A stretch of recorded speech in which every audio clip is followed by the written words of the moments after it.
శ్రీ గురుభ్యో నమః. శ్రీమాత్రే నమః.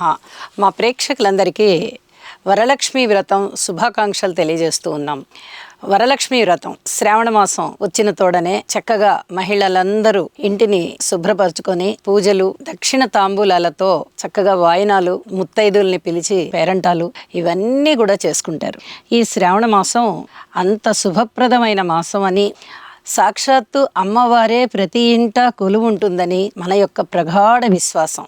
మరి శ్రావణ మాసం అనే పేరు ఎందుకు వచ్చింది అంటే, ఈ శ్రవణ నక్షత్రము పౌర్ణమి రోజున ఉంటుంది. మనకి చాంద్రమానంలో ఇది చాలా పెద్ద గొప్ప విషయం అని చెప్పుకోవాలి. ఏ నెల పౌర్ణమి, ఏ తిథి, ఏ వారము, ఏ నక్షత్రము ఉంటుందో అది చాలా విశేషమైనటువంటిది. అయితే ఈ చాంద్రమానంలో చంద్రుడి యొక్క గమనము ఏ నక్షత్రంలో ఉంటుందో ఆ నెలకి ఆ పేరు ఉంటుంది. ఈ శ్రవణ మాసం అంటే శ్రావణ మాసం అన్నమాట. శ్రవణ నక్షత్రం చంద్ర సంచారం పౌర్ణమి రోజున ఉంటుంది కాబట్టి ఈ నెల శ్రావణ మాసం అయింది.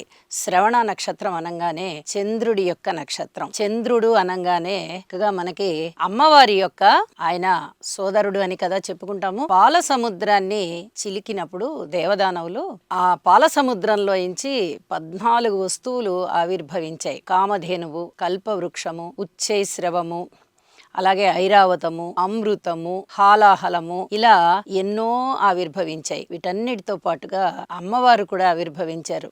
అది శ్రావణ మాసంలో శుక్లపక్ష పంచమి రోజున అమ్మవారి ఆవిర్భావం జరిగింది కాబట్టి ఈ శ్రవణ నక్షత్రంతో కూడినటువంటి చంద్రుని యొక్క సంచారము ఈ నెల ఉంటుంది కాబట్టి ఈ నెలలో ఉంటుందన్నమాట.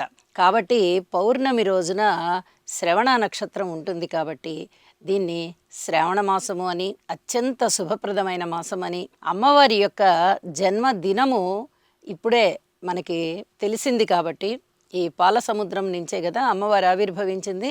అందుకని ఇన్ని రకాలైన విశేషాంశాలతో కూడినటువంటిది కాబట్టి శ్రావణ మాసము మనము ఎంతో భక్తి ప్రపత్తులతో పూజించుకుంటాము.